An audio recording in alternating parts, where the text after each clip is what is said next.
ಅಕ್ರಮ ಸಂಬಂಧ ಕೊಲೆ ಮಾಡಿ ಪೊಲೀಸ್ ಠಾಣೆಗೆ ಶರಣಾದ ದಂಪತಿ. ವಾಟ್ಸಪ್ ಸ್ಟೇಟಸ್ ಒಂದರ ವಿಚಾರವಾಗಿ ಉಂಟಾದ ವಿವಾದ ಅಕ್ರಮ ಸಂಬಂಧಕ್ಕೆ ತಿರುಗಿ ವ್ಯಕ್ತಿಯೊಬ್ಬನನ್ನ ಕೊಡಲಿಯಿಂದ ಕೊಚ್ಚಿ ಬರ್ಬರವಾಗಿ ಹತ್ಯೆ ಮಾಡಿರುವ ಘಟನೆ ಬೆಳಗಾವಿ ಜಿಲ್ಲೆಯ ಮೂಡಲಗಿ ತಾಲೂಕಿನ ಕಲ್ಲೋಳಿ ಪಟ್ಟಣದಲ್ಲಿ ಸೋಮವಾರ ನಡೆದಿದೆ. ಗುಜನಟಿ ಗ್ರಾಮದ ರಮೇಶ್ ಹನುಮಂತ ಬಂಡ್ರೋಳಿ ಕೊಲೆಯಾದ ದುರ್ದೈವಿ.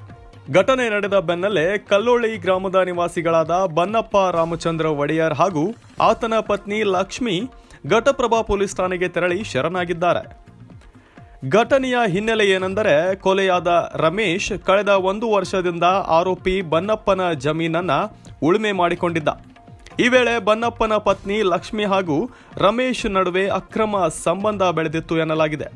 ಈ ವಿಷಯ ತಿಳಿದು ಮನೆಯ ಹಿರಿಯರು ಮಹಿಳೆಗೆ ಬುದ್ಧಿಮಾತು ಹೇಳಿ ತಿಳಿ ಹೇಳಿದ್ದರು. ಆದರೆ ಇತ್ತೀಚೆಗೆ ರಮೇಶ್ ತಾನು ಹಾಗೂ ಲಕ್ಷ್ಮಿ ಒಟ್ಟಿಗಿರುವ ಫೋಟೋವನ್ನ ತನ್ನ ವಾಟ್ಸಾಪ್ ಸ್ಟೇಟಸ್ಗೆ ಹಾಕಿಕೊಂಡಿದ್ದ. ಇದನ್ನ ಗಮನಿಸಿದ ಬನ್ನಪ್ಪ ತೀವ್ರ ಆಕ್ರೋಶಗೊಂಡಿದ್ದ ಎನ್ನಲಾಗಿದೆ. ಸೋಮವಾರ ಮನೆಯ ಹಿಂಭಾಗದ ಗದ್ದೆಯಲ್ಲಿದ್ದ ರಮೇಶ್ ಮೇಲೆ ದಾಳಿ ನಡೆಸಿದ ಬನ್ನಪ್ಪ ಹಾಗೂ ಆತನ ಪತ್ನಿ ಲಕ್ಷ್ಮಿ ಕೊಡಲಿಯಿಂದ ಬರ್ಬರವಾಗಿ ಕೊಚ್ಚಿ ಕೊಲೆ ಮಾಡಿದ್ದಾರೆ.